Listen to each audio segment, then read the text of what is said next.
Armoury वाले दिखा रहे हैं। सॉरी चलो इधर आइए।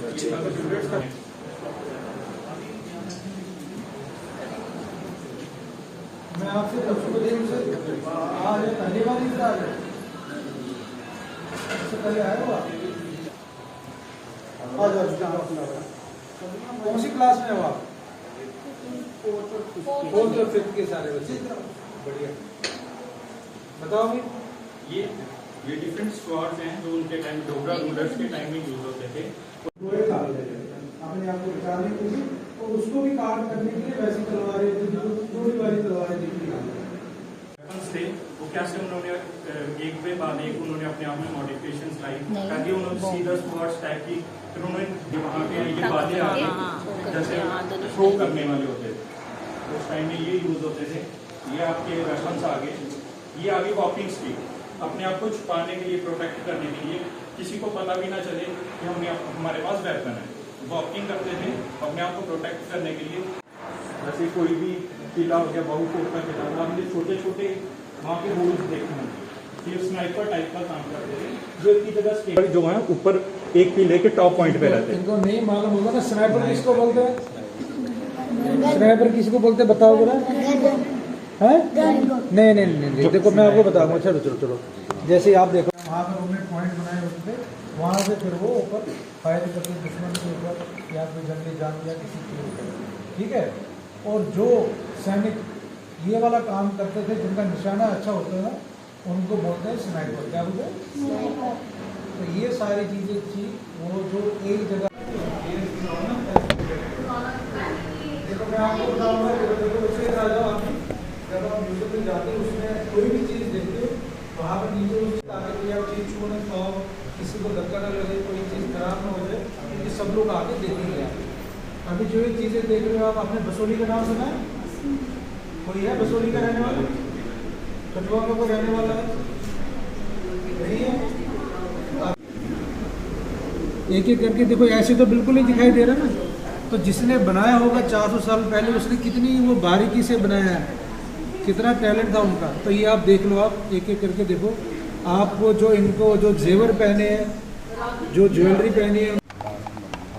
जी सर, क्या कहना चाहेंगे आज जिस तरह से एक इनिशिएटिव लिया गया जिसमें बाल निकेतन की जैसे हमारा जो डिपार्टमेंट है डायरेक्टोरेट ऑफ आर्काइव्स आर्कियोलॉजी और म्यूजियम्स, हम लोगों ने एक कैलेंडर ऑफ एक्टिविटीज़ जो है वो शायर किया है। उसमें हम लोग जो first of its kind initiative में हम लोग जैसे स्पेशल एबल्ड बच्चे हैं या ऑर्फन्स हैं या जो अंडर प्रिविलेज जो बच्चे जो यहाँ पर आ नहीं पाते हैं, तो उनको यहाँ सेलिब्रेट कर रहे हैं। इससे पहले हम लोगों ने एसपीएस म्यूजियम से जो वहाँ डेफ एंड डम बच्चे थे वहाँ अभिनंदन होम के उनका यहाँ किया था। आज ये हमारे जो अम्फला में हमारा ऑर्फनेज है वहाँ से जो बच्चे आए हैं, आज हम उनको यहाँ होस्ट कर रहे हैं ताकि हमारा जो डोगरा आर्ट म्यूजियम में जो हमारे यहाँ आर्ट आर्टिफैक्ट्स या मानुस्क्रिप्ट्स भी रखे हैं, उनके साथ उनके स्टाफ भी आया हुआ है, तो उनको करें और नहीं हम उनको सेंसिटाइज करें, बट उनको भी ये पता चले कि उनकी धरोहर क्या है। और बच्चों में अगर इंटरेस्ट वो जो हम जागरूक कर पाएंगे तो वो अपनी नेचुरल अपने जाके पेरेंट्स से भी कहेंगे, अपने बाकी पीयर ग्रुप से भी कहेंगे।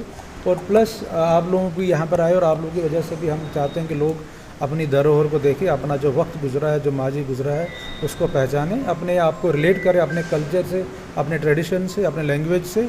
और जो यहाँ पर आर्ट्स आर्टिफैक्ट्स हैं और जितने मानुस्क्रिप्ट्स हैं यूनिक हैं, कहीं पर भी आपको नहीं मिलेंगे। तो मैं यही कोशिश करूँगा कि हमारी यही एक एम है कि हम जो अपने एसपीएस म्यूज़ियम है, हमारा जो डोगरा आर्ट म्यूज़ियम है, ये यहाँ पर जो जितने आर्टिफैक्ट्स हैं उनको और हम एजुकेशन पर्पज़ के लिए, रिसर्च पर्पज़ के लिए, सेंसिटाइजेशन के लिए, नॉलेज के लिए सब लोगों को यहाँ पर हम इनका जो विजिट्स को बढ़ाएं, इनको यहाँ का एक्सपोजर दे दें और इस धरोहर को और भी जो एग्जीबिशन के माध्यम से या बाकी जो हमारे एजुकेशनल या हमारे आईस एक्टिविटीज़ रहेंगी उसके माध्यम से हम इसको बढ़ावा दें। तो कितना इंपॉर्टेंट रोल प्ले करेंगे इस तरह के इनिशिएटिव जो आपके द्वारा ले जा रहे हैं? एब्सोल्युटली। देखिए मैडम, किसी भी सोसाइटी की एक स्ट्रेंथ होती है उसका कल्चर, उसके लैंग्वेज, उसका ट्रेडिशंस।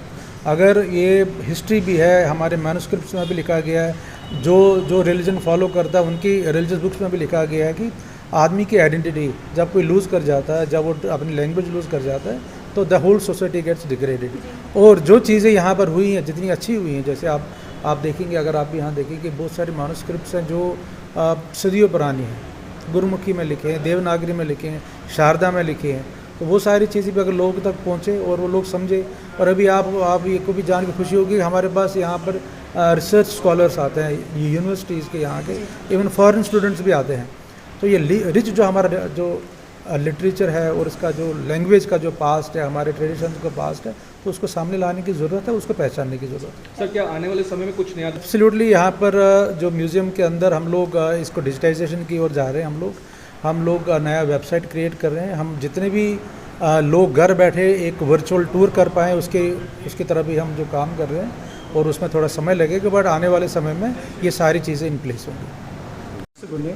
हाँ, Mukul Magotra, curator and head Dogra art museum Jammu. Sir क्या कहेंगे आज के बच्चों को लेकर? जैसा कि हमारे डॉक्टर साहब ने पहले आपको बताया कि आज का जो विशेष कार्यक्रम है ये अंडर प्रिविलेज्ड बच्चों के लिए रखा गया था, क्योंकि जो बच्चे अमूमन यहाँ पे नहीं आ पाते, स्कूलों के छात्र तो यहाँ रेगुलर आते रहते हैं, स्कूल कॉलेज के बच्चे, लेकिन ये बच्चे यूँ की नहीं। आज जो था वेद मंदिर बाल निकेतन जो हमारा ऑर्फन होम है, वहाँ से स्पेशली इन बच्चों को लाया, इनको इन्वाइट किया गया था, ये बच्चे वहाँ से आए हैं, ताकि इन लोगों को भी वो अवसर प्राप्त हों जो सामान्य बच्चों को अवसर प्राप्त होते हैं, और ये भी अपने समृद्ध इतिहास के बारे में जान सकें और उस पर गौरव कर सकें।